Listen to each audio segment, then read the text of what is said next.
ಶ್ರೀ ಗಣಪತಿ ಶಾರದಾ ಗುರುಭ್ಯೋ ನಮಃ. ಶ್ರೋತೃಗಳಿಗೆ ರಾಘವೇಂದ್ರ ಇವರ ವ್ಯಾಖ್ಯಾನ ಸಹಿತ ಅಷ್ಟಾವಕ್ರ ಗೀತೆಯ 2ನೇ ಅಧ್ಯಾಯದ 21ರಿಂದ 25ರವರೆಗಿನ ಶ್ಲೋಕಗಳ ಶ್ರವಣಕ್ಕೆ ಸ್ವಾಗತ. ಅಥ ದ್ವಿತೀಯೋಧ್ಯಾಯಃ. ಅಹೋ ಜನಸಮೂಹೇಪಿ ನದ್ವೈತಂ ಪಶ್ಯತೋ ಮಮ ಅರಣ್ಯಮಿವ ಸಂವೃತ್ತಂ ಕ್ವರತಿಂ ಕರವಾಣ್ಯಹಂ. ಓಹ್ ಆಶ್ಚರ್ಯ! ನಾನು ಜನಗಳ ಮಧ್ಯದಲ್ಲಿಯೂ ದ್ವೈತವನ್ನು ನೋಡುತ್ತಿಲ್ಲ. ನನಗೆ ಈ ಜನಗಳ ಸಮೂಹವು ಅರಣ್ಯದಂತೆಯೇ ಕಾಡಿನಂತೆಯೇ ಕಾಣುತ್ತಿದೆ. ನನಗೆ ಯಾವುದರಲ್ಲಿ ಆಸಕ್ತಿ? ಎಲ್ಲವೂ ನಮ್ಮ ಆಸಕ್ತಿ. ನಮಗೆ ಯಾವುದರಲ್ಲಿಯೂ ಆಸಕ್ತಿ ಇಲ್ಲದಿದ್ದರೆ ಜನಗಳ ಮಧ್ಯದಲ್ಲಿದ್ದರೂ ನಾವು ಒಬ್ಬಂಟಿಗರೇ. ಕೇವಲ ನಾವೇ ಉಳಿಯುತ್ತೇವೆ. ನಾವು ಕಣ್ಣು ಮುಚ್ಚಿ ಕುಳಿತರೆ ನಮಗೆ ಪ್ರಪಂಚವೇ ಇಲ್ಲವಾದಂತೆ. ನಮ್ಮ ಮನಸ್ಸನ್ನು ಪ್ರಪಂಚದ ವಿಷಯಗಳಿಂದ ಹಿಂತೆಗೆದುಕೊಂಡರೆ ಎಲ್ಲರ ಮಧ್ಯದಲ್ಲಿಯೂ ಕೇವಲ ನಾವೊಬ್ಬರೇ. ನಮ್ಮ ಮನಸ್ಸು ಈ ಪ್ರಪಂಚದ ಕನ್ನಡಿ. ನಮ್ಮ ಅಂಗಾಂಗಗಳ ಶಕ್ತಿಯು ಕುಂದಿದಾಗ ನಮಗೆ ಪ್ರಪಂಚದಲ್ಲಿ ಆಸಕ್ತಿ ಹೇಗಿರುತ್ತದೆ? ಇದು ವೃದ್ಧಾಪ್ಯದ ಸ್ಥಿತಿ. ಆದ್ದರಿಂದಲೇ ವೃದ್ಧಾಪ್ಯದಲ್ಲಿ ಅನೇಕರು ಆಧ್ಯಾತ್ಮ ಜ್ಞಾನದಲ್ಲಿ ಆಸಕ್ತಿ ವಹಿಸುತ್ತಾರೆ. ಶಕ್ತಿಹೀನವಾದ ಮೇಲೆ ನಿಶ್ಶಕ್ತಿ, ವಿರಕ್ತಿ. ನಾವು ಮನಸ್ಸನ್ನು ನಿಗ್ರಹಿಸುವುದರಿಂದ ಅನಾಹುತವೇ ಆಗುತ್ತದೆ. ಒಂದು ಕಡೆ ಅಮುಕಿದರೆ ಮತ್ತು ಇನ್ನೊಂದು ಕಡೆ ಏಳುತ್ತದೆ. ಮನಸ್ಸಿಗೆ ಜ್ಞಾನದ ಅವಶ್ಯಕತೆ ಇದೆ. ಯಾವಾಗ ಈ ಪ್ರಪಂಚದ ವಿಷಯಗಳಿಂದ ನಮಗೆ ಶಾಂತಿ, ನೆಮ್ಮದಿಯು ದೊರೆಯುವುದಿಲ್ಲವೆಂಬುದು ಮನದಟ್ಟಾದಾಗ ಮನಸ್ಸು ಜ್ಞಾನದ ಕಡೆಗೆ ಆಸಕ್ತಿಯನ್ನು ತೋರಿಸುತ್ತದೆ. ಮುಪ್ಪಿನಲ್ಲಿಯೂ ವೈರಾಗ್ಯವು ಬರದಿದ್ದರೆ, ನಾನು ನನ್ನದು ಎಂಬ ಅಜ್ಞಾನವಿದ್ದರೆ ಜೀವನವು ಸಂಕಟಮಯವಾಗುತ್ತದೆ. ನಮ್ಮ ಮನಸ್ಸು ಯಾವ ಗೊತ್ತು ಗುರಿಯೂ ಇಲ್ಲದೆ ಎಲ್ಲಾ ವಿಷಯಗಳಲ್ಲಿಯೂ ಸಂಚರಿಸುತ್ತದೆ. ಮನಸ್ಸಿನ ಚಲನೆಯು ನಮಗೆ ಅರಿವಾದಾಗ ಮನಸ್ಸಿನ ತೀವ್ರತೆಯೂ ಕಡಿಮೆಯಾಗುತ್ತದೆ. ನಮ್ಮ ಮನಸ್ಸನ್ನು ನಾವು ಅವಲೋಕಿಸುವುದೇ ಧ್ಯಾನ. ಇದೇ ಧ್ಯಾನಕ್ಕೆ ಮೊದಲ ಹೆಜ್ಜೆಯಾಗುತ್ತದೆ. ನಾಹಂ ದೇಹೋ ನ ಮೇ ದೇಹೋ ಜೀವೋ ನಾಹಮಹಂ ಹಿಚಿತ್ ಅಯಮೇವ ಹಿ ಮೇ ಬಂಧ ಆಸೀದ್ಯಾ ಜೀವಿತಿ ಸ್ಪೃಹ. ನಾನು ದೇಹವಲ್ಲ, ಈ ದೇಹವು ನನ್ನದಲ್ಲ. ನಾನು ಪ್ರಾಣವಲ್ಲ, ನಾನು ಕೇವಲ ಚಿತ್ ಅಥವಾ ಪ್ರಜ್ಞೆಯಾಗಿದ್ದೇನೆ. ಯಾವ ಆಸೆಯೂ ಇಲ್ಲ. ನನ್ನ ಬಂಧನಕ್ಕೆ ಒಂದೇ ಕಾರಣವೆಂದರೆ ಈ ಜೀವನಕ್ಕೆ ನನ್ನಲ್ಲಿರುವ ಆಸೆ. ನಮಗೆ ಜ್ಞಾನದ ಅನುಗ್ರಹವಾದರೆ ನಮ್ಮ ಜೀವನವು ಸರಳವೂ ಸುಂದರವೂ ಸಂತೋಷಕರವೂ ಆಗುತ್ತದೆ.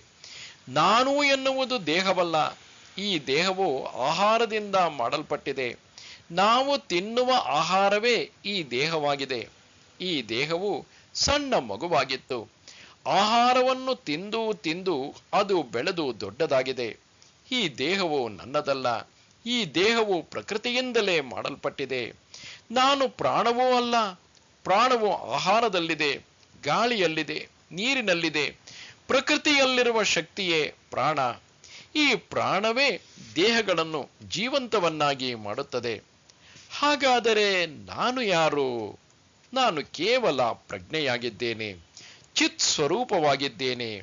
ಯಾವ ಆಸೆಯೂ ಇಲ್ಲ. ಆದರೆ ಜೀವಿಸಬೇಕೆಂಬ ಆಸೆಯು ನನ್ನಲ್ಲಿ ಇರುವುದರಿಂದಲೇ ನಾನು ಎಲ್ಲ ಬಂಧನಗಳ ವಶವಾಗಿದ್ದೇನೆ. ನಾನು ಅನುಭವಿಯಾಗಿದ್ದೇನೆ. ಈ ಜೀವನವನ್ನು ಅನುಭವಿಸಬೇಕು. ಈ ಪ್ರಪಂಚದ ವಸ್ತುಗಳ ಗುಣಗಳನ್ನು ಸವಿಯಬೇಕು. ಎಲ್ಲರಿಂದ ಮನ್ನಣೆಯನ್ನು ಪಡೆಯಬೇಕು.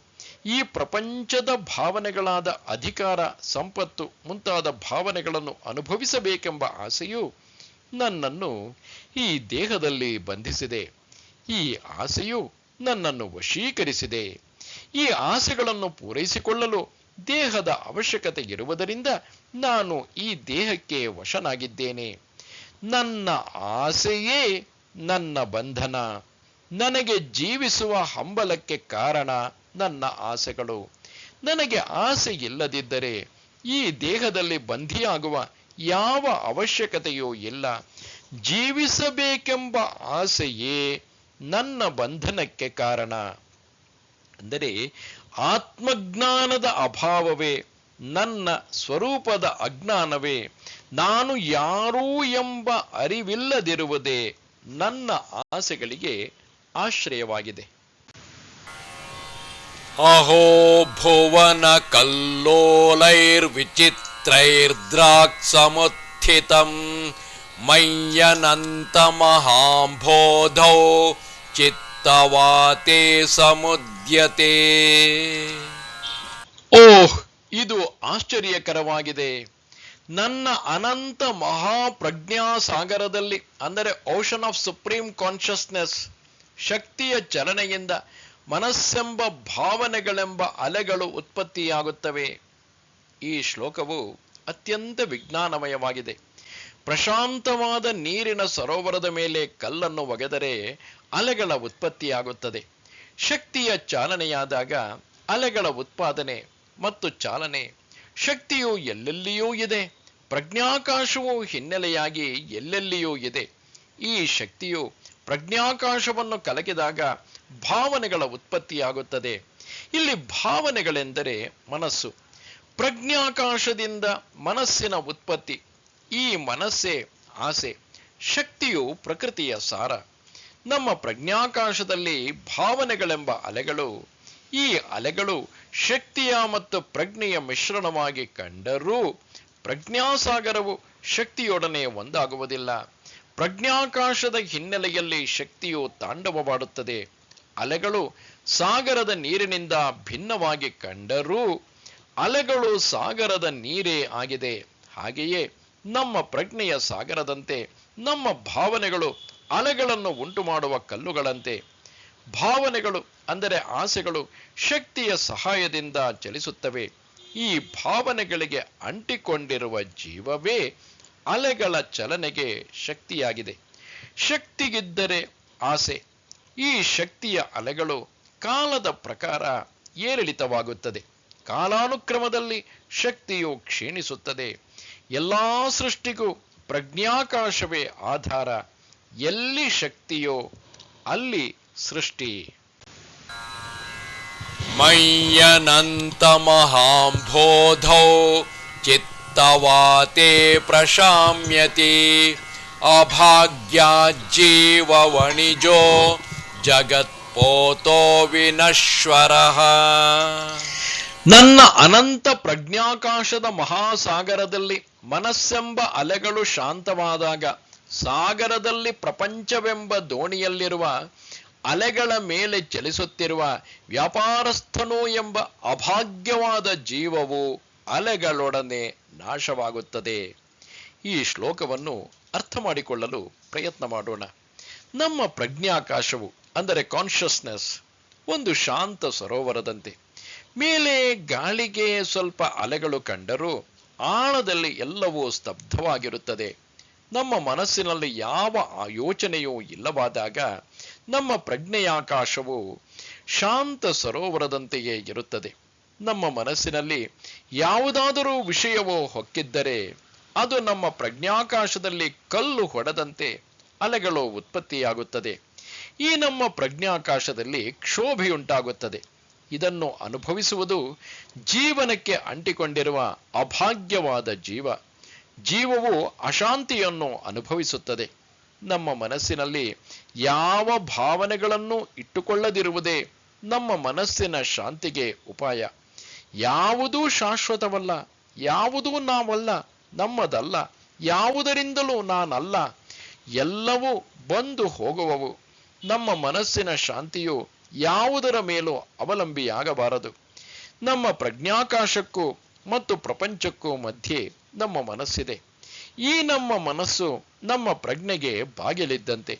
ನಮ್ಮ ಮನಸ್ಸೆಂಬ ಬಾಗಿಲನ್ನು ತೆರೆದರೆ ಮಾತ್ರ ನಮ್ಮ ಪ್ರಜ್ಞೆಗೆ, ನಮ್ಮ ಅನುಭವಕ್ಕೆ ಅವಕಾಶ. ನಾವು ಆಗಾಗ ಈ ಮನಸ್ಸೆಂಬ ಬಾಗಿಲನ್ನು ನಮ್ಮ ಮನಸ್ಸನ್ನು ಅಶಾಂತಿಗೊಳಿಸುವ ಎಲ್ಲ ವಿಷಯಗಳಿಗೂ ತೆರೆಯಬಾರದು. ಯಾವ ವಿಷಯವೂ ನಮ್ಮ ಮನಸ್ಸಿನಲ್ಲಿ ಮನೆ ಮಾಡದಂತೆ ನಾವು ಜಾಗರೂಕರಾಗಿರಬೇಕು. ಮನಸ್ಸು ಮನೆಯಂತೆ, ಮನೆಯ ಸ್ವಚ್ಛತೆಯನ್ನು ಕಾಪಾಡುವಂತೆ ನಾವು ಮನಸ್ಸಿನ ಸ್ವಚ್ಛತೆಯನ್ನು ಕಾಪಾಡಬೇಕು. ಯಾವುದೇ ವಿಷಯವು ನಮ್ಮ ಮನಸ್ಸಿನಲ್ಲಿ ಉಳಿದರೆ ಅದು ಕಸದಂತೆ ವಾಸನೆ ಬೀರುತ್ತದೆ. ಮಯ್ಯನಂತ ಮಹಾಂಬೋಧಾವಾಶ್ಚರ್ಯಂ ಜೀವವೀಚಯಃ ಉದ್ಯಂತಿ ಘ್ನಂತಿ ಖೇಲಂತಿ ಪ್ರವಿಶಂತಿ ಸ್ವಭಾವತಃ. ಅಷ್ಟಾವಕ್ರನು ಈ ಸೃಷ್ಟಿಯ ರಹಸ್ಯವನ್ನು ಜನಕರಾಜನಿಗೆ ತಿಳಿಸುತ್ತಾನೆ. ನನ್ನ ಅನಂತ ಪ್ರಜ್ಞಾಕಾಶದಲ್ಲಿ ಅಸಂಖ್ಯೇಯ ದೇಹಧಾರಿಯಾದ ಆತ್ಮಗಳು ಅಂದರೆ ಜೀವಿಗಳು ಉದ್ಭವಿಸುತ್ತವೆ. ಒಂದರ ಜೊತೆ ಇನ್ನೊಂದು ಹೊಡೆದಾಡುತ್ತವೆ, ಒಂದರೊಡನೆ ಇನ್ನೊಂದು ಆಟವಾಡುತ್ತದೆ, ಒಂದರೊಡನೆ ಇನ್ನೊಂದು ರಮಿಸುತ್ತವೆ. ಅವರವರ ಸ್ವಭಾವದಂತೆ ಒಂದರೊಳಗಿನ್ನೊಂದು ಪ್ರವೇಶಿಸುತ್ತದೆ. ನಂತರ ಎಲ್ಲವೂ ಮಾಯವಾಗುತ್ತವೆ. ಇದೇ ಕಟು ಸತ್ಯ.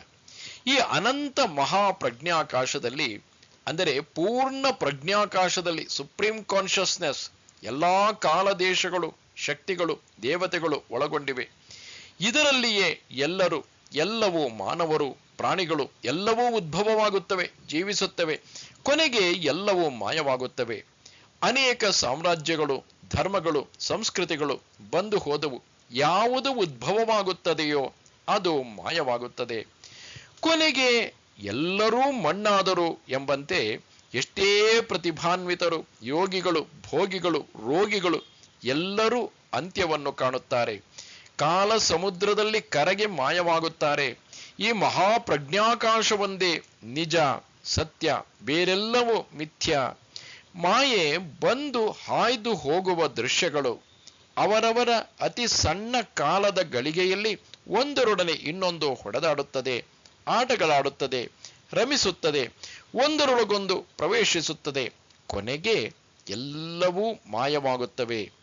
ಇದನ್ನು ನಾವು ಅರ್ಥ ಮಾಡಿಕೊಂಡರೆ ಮಾತ್ರ ನಮಗೆ ಶಾಂತಿ ನೆಮ್ಮದಿ. ನಮ್ಮ ಸ್ವಭಾವದಂತೆ ಜೀವಿಸಿ ಯಾವುದಕ್ಕೂ ಮಹತ್ವವನ್ನು ಕೊಡದೆ ಜೀವಿಸಿ ರಮಿಸಿ ಆಟವಾಡಿ ಹೊಡೆದಾಡಿ ಮಾಯವಾಗಬಹುದು. ಯಾವುದೂ ನಮ್ಮದಲ್ಲ, ನಾವಲ್ಲ.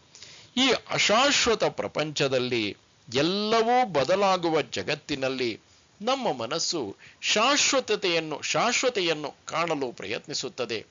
ಯಾವುದೂ ನಮ್ಮದಲ್ಲದ ಈ ಜೀವನದಲ್ಲಿ ನಮ್ಮ ಮನಸ್ಸು ನನ್ನದು ತನ್ನದು ಎಂಬ ಪ್ರತ್ಯೇಕತೆಯನ್ನು ಸೃಷ್ಟಿಸಲು ಪ್ರಯತ್ನಿಸುತ್ತದೆ. ನಮ್ಮ ಹತ್ತಿರದಲ್ಲಿ ಇರುವವರೆಗೆ ನಮ್ಮದು, ನಂತರ ಎಲ್ಲವೂ ಅವರವರ ಸ್ವಭಾವದಂತೆ ನಡೆಯುತ್ತದೆ. ಯಾವುದೂ ನಮ್ಮದಲ್ಲ, ಯಾವುದಕ್ಕೂ ನಾವು ವಾರಸುದಾರರಲ್ಲ. ಈ ಮಹತ್ ಪ್ರಜ್ಞಾಕಾಶದಲ್ಲಿ ನಮಗೆ ಯಾವ ಅಸ್ತಿತ್ವವೂ ಇಲ್ಲ. ಸಮುದ್ರದಲ್ಲಿ ಬಂದು ಹೋಗುವ ನೀರಿನ ಗುಳ್ಳೆಯಂತೆ ನಮ್ಮ ಜೀವನ. ನಾವು ಈ ಅನಂತ ಪ್ರಜ್ಞಾಕಾಶದ ಅವಿಭಾಜ್ಯ ಅಂಗವೇ ಆಗಿದ್ದೇವೆ. ಈ ನಮ್ಮ ಪ್ರಜ್ಞಾಕಾಶಕ್ಕೆ ಯಾವ ಪ್ರತ್ಯೇಕತೆಯೂ ಇಲ್ಲ. ನಾವೇ ಈ ಮಹತ್ ಪ್ರಜ್ಞಾಕಾಶವಾಗಿದ್ದೇವೆ. ಜೀವನವೆಂದರೆ ಜೀವದ ಪ್ರಯಾಣ. ಹುಟ್ಟಿನಿಂದ ಮರಣದವರೆಗೆ ಅನೇಕ ಅವಸ್ಥೆಗಳ ಬಾಲ್ಯ ಯೌವನ ವೃದ್ಧಾಪ್ಯ ಈ ಭಾವನೆಗಳನ್ನು ಮತ್ತು ಅನುಭವಗಳನ್ನು ಹೊಂದುವುದು. ಜೀವನವೆಂದರೆ ಒಂದು ಆಶ್ಚರ್ಯ. ಹೆಣ್ಣು ಮತ್ತು ಗಂಡು ಎಂಬ ಎರಡು ಜೀವಿಗಳ ಒಡನಾಟ, ಜಗಳ, ಪೈಪೋಟಿ, ಸಂತೋಷ ಮತ್ತು ದುಃಖ. ಹೆಣ್ಣು ಭಾವನಾತ್ಮಕ, ತನ್ನ ಎಲ್ಲಾ ವ್ಯವಹಾರದಲ್ಲಿಯೂ ಭಾವನೆಯೇ ಪ್ರಧಾನ. ಹೆಣ್ಣು ಒಬ್ಬ ವ್ಯಕ್ತಿಯಲ್ಲಿ ಅನುರಾಗಲಾದರೆ ಆ ವ್ಯಕ್ತಿಯು ಎಷ್ಟೇ ದುಷ್ಟನಾದರೂ ಅವಳಿಗೆ ಅವನು ಸಂಭಾವಿತ. ಗಂಡಿನ ಲೆಕ್ಕಾಚಾರವೇ ಬೇರೆ. ಗಂಡು ವ್ಯಾವಹಾರಿಕ, ಪ್ರಪಂಚದಲ್ಲಿ ಎಲ್ಲೆಲ್ಲಿಯೂ ಸತ್ಯ ಧರ್ಮವನ್ನು ಕಾಣಲು ಪ್ರಯತ್ನಿಸುತ್ತಾನೆ. ಹೆಣ್ಣು ಆಸೆಗಳ ಪ್ರತಿರೂಪವಾದರೆ, ಆಸೆಗಳು ತೀರಬೇಕಾದರೆ ಗಂಡಿನ ಅವಶ್ಯಕತೆ. ಎಲ್ಲವೂ ಸೃಷ್ಟಿಯು ಮುಂದೆ ಹೋಗುವುದಕ್ಕೆ ಸೃಷ್ಟಿಕರ್ತನ ಮಾಯಾವರ್ತನೆ. ಹೆಣ್ಣು ಪ್ರಕೃತಿಯಾದರೆ ಗಂಡು ಪ್ರಜ್ಞೆ. ಪುರುಷ ಗುಣಗಳ ವ್ಯಕ್ತತೆಯೇ ರೂಪ. ಕೊನೆಗೆ ಎಲ್ಲವೂ ಕಾಲದಲ್ಲಿ ಕರಗುತ್ತದೆ. ನಮಸ್ತೆ ಶಾರದೆ ದೇವಿ ಕಾಶ್ಮೀರ ಪುರವಾಸಿನಿ ತ್ವಾಮಹಂ ಪ್ರಾರ್ಥೆಯೇ ನಿತ್ಯಂ ವಿದ್ಯಾದಾನಂಚ ದೇಹಿಮೆ. ನಮಸ್ಕಾರ.